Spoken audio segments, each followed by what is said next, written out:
Tonight we're going to hear a lot of good stories and we're going to hear a lot of good music. My name is Mike Rychlik and I've been a somewhat highly effective public school teacher for the last 25 years because I believe, thank you.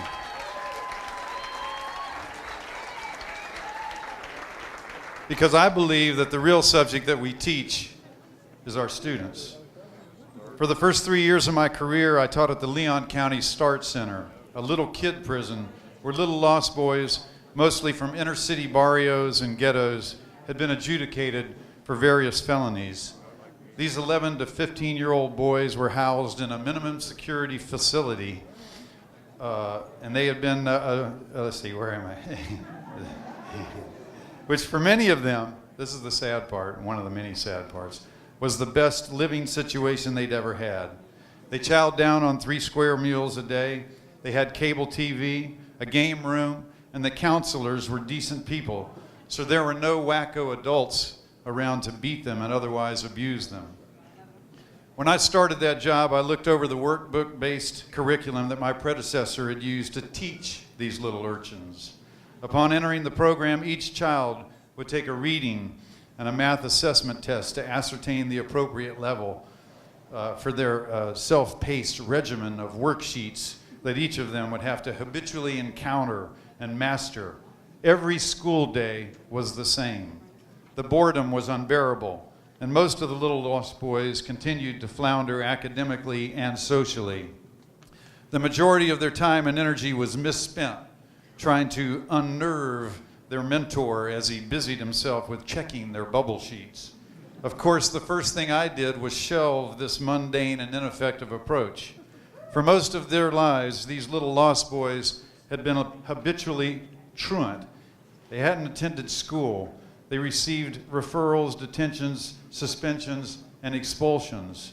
They needed to learn how to behave, how to interact in a positive manner, to pay attention and to grasp new ideas, and then to write about the experience, to reflect and to respond, to sit in rows without tipping over desks or tables or chairs, to listen to me and to each other, and to not pick fights or cry or whine or whimper or tease or threaten.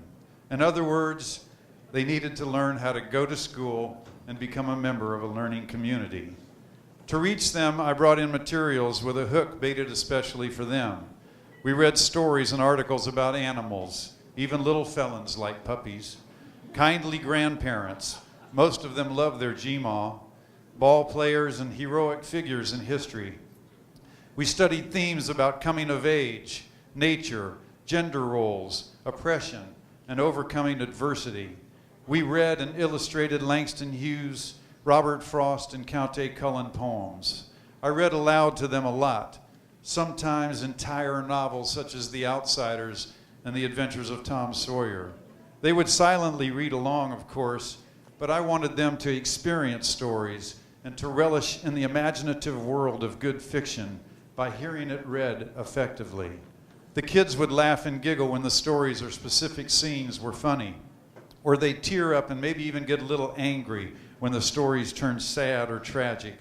They were empathizing and connecting, so I'd have them write in their journals about the characters and the plots and the issues and the themes, and then they'd share and we'd discuss, and occasionally they'd revert to their bad little selves and a tussle either verbally or physically would ensue.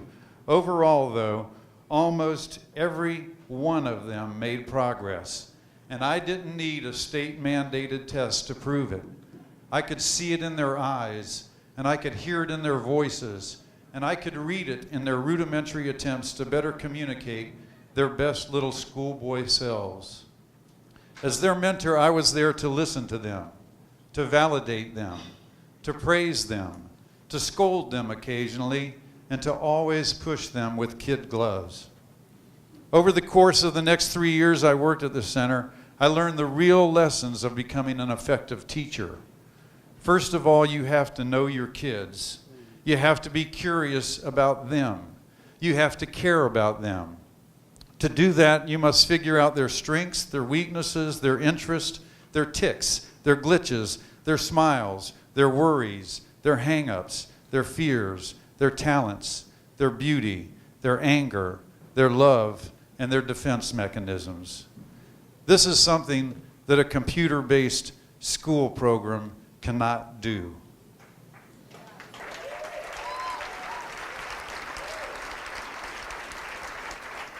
But as a real live school teacher, you also have to realize that many of the students are going to love to hate what you love, and they're going to let you know it every day.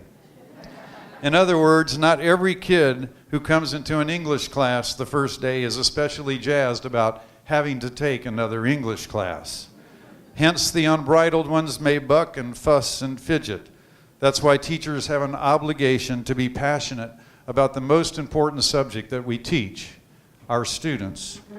Sadly, this fine art of teaching in its most humane and effective terms is under attack nationwide. Not only are we being disregarded and disrespected regarding our cushy salaries and pensions and lavish lifestyles,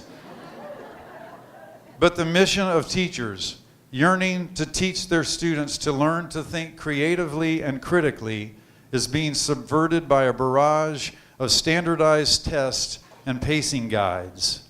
Like most teachers, I have no problems with standards in education as long as they simply detail the inherent skills and tasks that we must teach and students must master.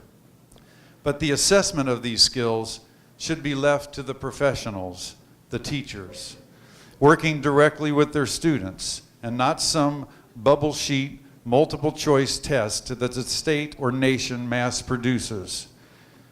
Those lessons that I learned my first few years of teaching are not only significant, they are profound. Every student is different. They learn differently, they think differently, they express themselves uniquely. They do not all see life or literature or history or science or art the same. As a democratic nation, we need to celebrate this notion by accentuating the individuality of our kids. Life is not a multiple choice test, and it's an education system job to prepare our kids for life. That is why we have gathered here tonight. To truly appreciate teachers, we must empower them. Teachers must be respected. Their voices must be heard in any political discourse about education. They must be allowed to truly reach out and teach their kids. But don't just take it from me. We've got a whole lot of folks here tonight to speak from their hearts about empowering educators.